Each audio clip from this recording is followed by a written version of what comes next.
অনেকে ভয়ে বলতে পারে না, এটা ভয়ের বাংলাদেশ হতে পারে না। জয়ের বাংলা ভয়ের বাংলা কেন হবে? গুটি কতক মানুষ এবং তাদেরকে ওই ট্যাগ মেরে যাচ্ছে, হয় বিএনপি নয় রাজাকার। এইগুলি আর কাজ করবে না ভাই। আমাদের নতুন প্রজন্ম যারা মুক্তিযুদ্ধের সময় জন্ম হয়নি তারা অনেক স্মার্ট। একটা বাচ্চা ছেলে ও যে এভাবে দাঁড়ায়, ওকে নিরস্ত্র ছেলেকে গুলি করে মারছে, এইটার জবাব কে দিবে? এই আমি সম্পূর্ণ সহমত। আপনি আমার পেজে যাবেন, ওখানে পরিষ্কার লেখা আছে আমি ছাত্রদের সঙ্গে। আর আপনারা যে এই যে একটা ন্যারেটিভ দিয়ে রাখছে তারা মুক্তিযুদ্ধ বনাম রাজাকার, এইটা হচ্ছে এদের পলিটিক্যাল একটা চাল। এটা দিয়ে এরা সব সময় মানুষকে ভাগ করে রাখে, এটা দিয়ে এরা চুপ করায় রাখে। এই খেলাই তারা খেলে যাচ্ছে মাসের পর মাস, বছরের পর বছর, যুগের পর যুগ। এবং এই জিনিসটাকে আপনারা হতে দেন। আপনারা মনে একটা ন্যায্য অধিকারের কথা জিজ্ঞেস করবো, তখন বলে দেয় রাজাকার। এই যে কথাটা বলে, এই ব্যাস কেউ রাজাকার তকমা চায় না, আমি তো চাই না।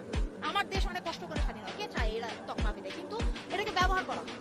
এই ব্যবহারের হাতটাকে এবার এই ছাত্ররা মুছড়ে দেওয়ার চেষ্টা করলো, এবং আমার মনে হয় বাংলাদেশের মানুষেরও এটা মুছড়ে দেওয়া উচিত। তারা মনে এটা হতে পারে না যে স্বাধীনতা যুদ্ধ ৭১-এই শেষ। এই যে বুড়া মানুষগুলি রিক্সা চালায়, এই যে মরিচের কেজি ৪০০ টাকা, ৮০ টাকার নিচে আলু নাই, এই যে কুড়িগ্রামের বন্যা, মানুষের আশ্রয় নাই, আবার হাজার হাজার মানুষের এত এত টাকা, তারা মাথা ব্যথা হলে একটা হাঁচি দিলে সিঙ্গাপুরে চলে যায়। কেন? আপনি ঢাকা মেডিকেল কলেজে এসে মন্ত্রীদের উচিত বাধ্যতামূলকভাবে সবাইকে ঢাকা মেডিকেলে চিকিৎসা করতে হবে। সব মন্ত্রীদেরকে ঢাকা মেডিকেলে চিকিৎসা করতে হবে। আপনারা দেশের বাইরে যেতে পারবেন না যতদিন পর্যন্ত যে কোনো মানুষের ওই চিকিৎসা সুবিধা না আসবে। আপনারা দেশের বাইরে কেন যান চিকিৎসা করতে সাধারণ মানুষকে না দিয়ে? আপনারা কেন আপনাদের ছেলেমেয়েদেরকে বিদেশে করতে পাঠান? কেন পাঠান? বিদেশে করতে পাঠান কেন? আপনাদের ছেলেমেয়েরা বিদেশে করতে যায় কেন? আর আমাদের দেশের ছেলেমেয়েদের এই অবস্থা কেন? ঠিক করেন। এই প্রশ্ন আপনারা করেন। আজকে ছাত্ররা কোনো কিছু পরোয়া না করে রাস্তায় নেমে আসছে।